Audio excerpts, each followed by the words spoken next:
Hi, everybody. This is Ella Shelby from Power Intelligence. Today, we're going to be talking about Anne Boleyn. Now, you can see an image of young Anne Boleyn on the screen. I actually generated this myself from what I was perceiving that she looked like as a young girl. It is an AI image. So let's dive in and see what her young life was like to begin with. Anne Boleyn, born around June 1533, was the daughter of Thomas Boleyn and Elizabeth Howard. She spent her youth in the Netherlands and France, shaping her education and sophistication. What was her childhood like, Ella? Oh, it was very colourful. She was quite a noisy child, but it was always full of laughter and joy. She really loved her family.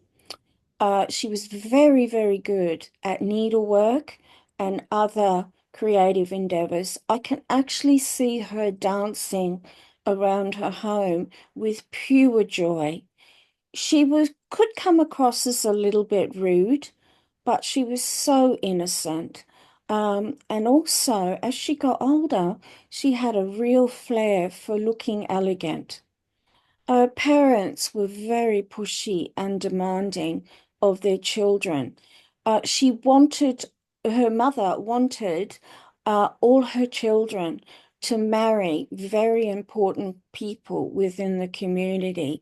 She could speak several languages. I can hear her talking. Her English was very crisp, very clear. French, she could also speak French. Dutch, and I can also hear German, but for some reason the German isn't as fluid as the other languages. She had bone issues as well. I can see her and feel her touching her knees, and around her ribs she had issues there as well. But I feel that come from the really tight corsets that she wore, as well as she got a little bit older. Also, her menstrual cycle was not regular for her. Um, as she started her period, she had growths on her ovaries. Oh, she comes across as very bright, very intelligent. She was naughty, but also very, very full of life and so much fun. That's how I would describe her childhood. Okay, this is another generated image of mine because there's not many images of Anne Boleyn.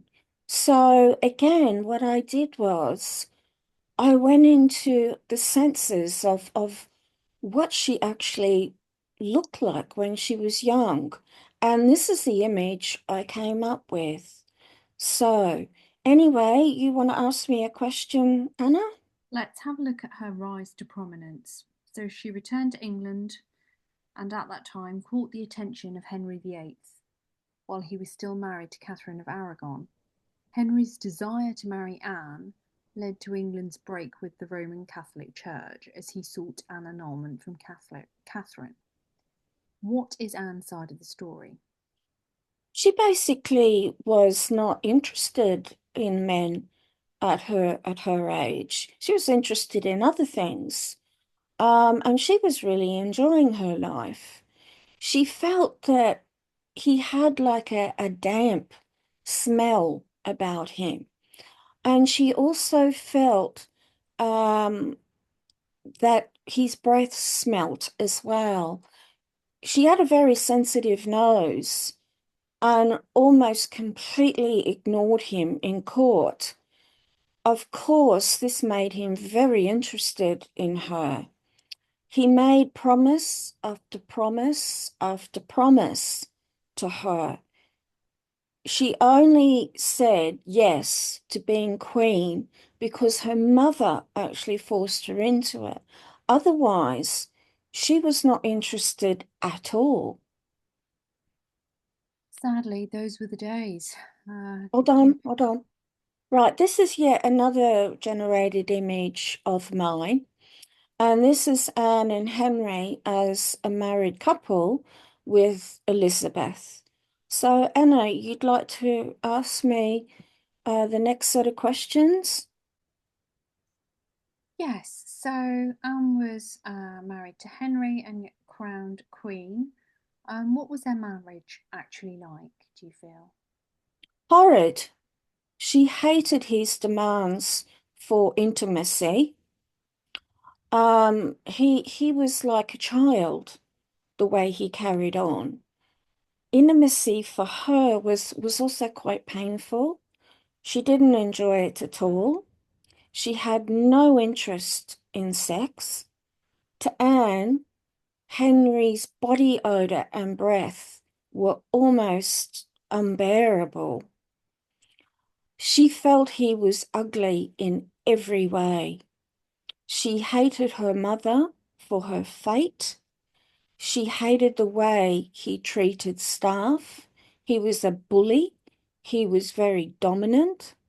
For her, she was sad that she could not produce a boy, but having one healthy child in her heart, it was just absolutely full of celebration. She loved Elizabeth very much, and she knew the moment she was born that she would succeed in life. Such a sad, sad story, and very common in those days in the royal Yes, courts. yes, Arranged marriages to powerful, nasty men. yes, yes. Well, for her mother, it was all about money. As it always And was. sorry, As it always was, money and land and power. yes, Anne didn't care about money at all. She just wanted to enjoy her life.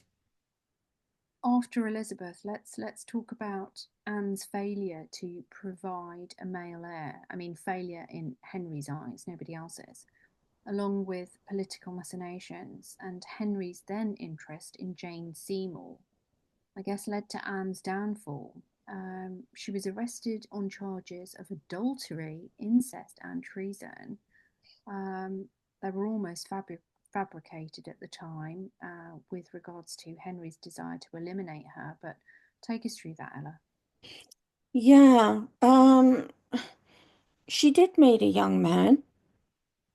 Um, I see a footman. I saw a footman really attracted to her.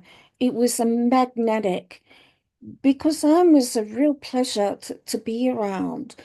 She was always smiling, always happy. Um, and in a way, she used to crack jokes for that period in time. He felt her pain and treated her as a normal person with compassion. She did the same. She treated everybody on an equal par, no matter what they were doing in the palace. They did embrace, but they embraced as friends. It was not even a kiss. And the staff reported back to Henry, and he executed not only her, but also the footman. Gosh. And so where is she now? Yeah, why did Henry really execute Anne? Yeah. Yeah. Henry found out, like I said, through other staff. So Anne was tried and found guilty by Henry in his court, although many historians did believe the evidence was weak or fabricated. She was executed by beheading in May of 1536 at the Tower of Green within the Tower of London. Very, very sad. Um, where is she now in spirit, Ella? She actually haunts the UK, not just the main residence where she was executed, the place where they actually resided. And also, all she wanted to do was bring her daughter up by herself. She didn't need um, money.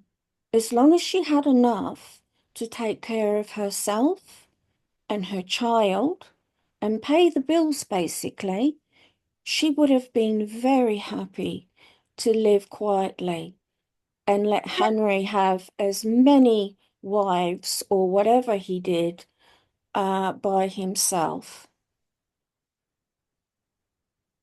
And That her is mother, actually, she will never ever forgive her mother. So her mother was actually haunted right till the day that she passed over. must have been devastating for poor Anne, still so young. Yes, yes. She was devastated beyond belief that she couldn't be with her daughter. Yes. So now she doesn't give herself peace. She haunts. She will never be at peace because of what happened to her. Never.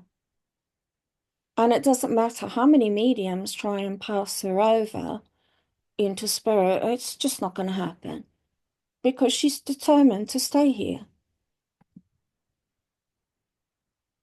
So, anyway, everybody, I hope you really enjoyed my look at Anne. So, take care for now. And if you'd like to, please subscribe.